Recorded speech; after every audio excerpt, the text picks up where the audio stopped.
Itlog na maalat, nagmamantika siya. OMG, ang sarap nito. Hi guys, for today, magpe-prepare ako ng dinner ko. Medyo late na kami nakauwi ngayon kasi pumunta pa ako ng gym. Ayan, so sabi ko kay Mao, kanya-kanya na lang muna kami ng pagkain ngayon. Ang pagkain ko ngayon ay gagawa ko ng itlog na pula. Ayan. Lalagyan ko ng kamatis at saka sibuyas. Tapos meron ako ditong Spanish style na, ano ba to, sardines. So ito yung kakainin ko ngayon. Yung kakainin ko ngayon na itlog na maalat, binili ko pa to sa London. Tapos ito, may lalagyan ko siya ng kamatis. Dalawang kamatis kasi mahilig ako dito. At saka lalagyan ko rin siya ng sibuyas. So, prepare ko lang siya. Grabe guys, yung itlog na maalat, nagmamantika siya. OMG, ang sarap nito.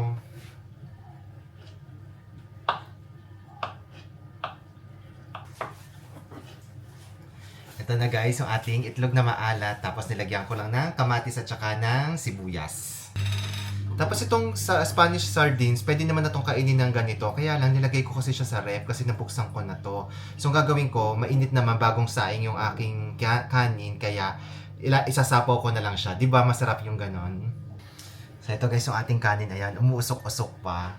Ang gagawin ko, yung ating sardinas, ilalagay ko lang siya sa ibabaw. Kasi malamig yung sardinas natin. So, para uminit siya, yung init na lang ng kanin. Di ba?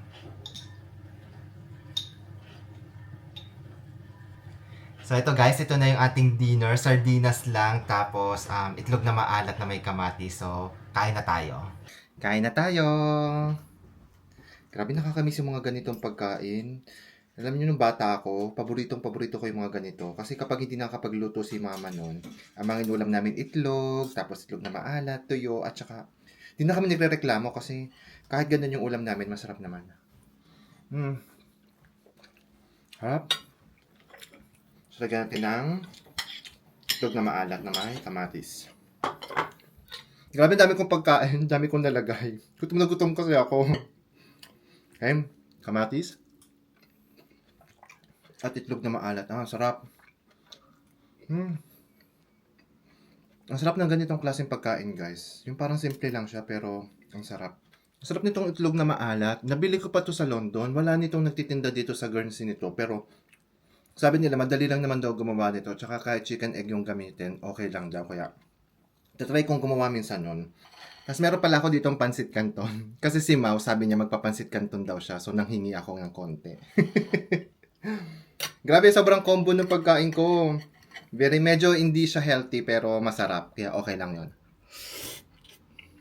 Sarap. Pansit canton na merong kanin. Ayan. Carbs on carbs. Sarap. Alam nyo guys, kahit may pambili na ako ng mga steak, ng mga chicken, ganyan, pero ito pa rin yung masarap na ulam. Pang Pinas pa rin na ulam. Yung mga simpleng ulam lang, talagang okay na ako doon. Ganun lang po ako kasimple. Yes. So guys, dito na lang muna.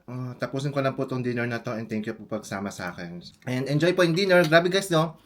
Tingnan nyo dito, gabi na, 8 o'clock na ng gabi dito, pero tingnan nyo, yung araw. Parang ano pa lang, parang alas 3 lang ng hapon sa Pilipinas. Napakainit.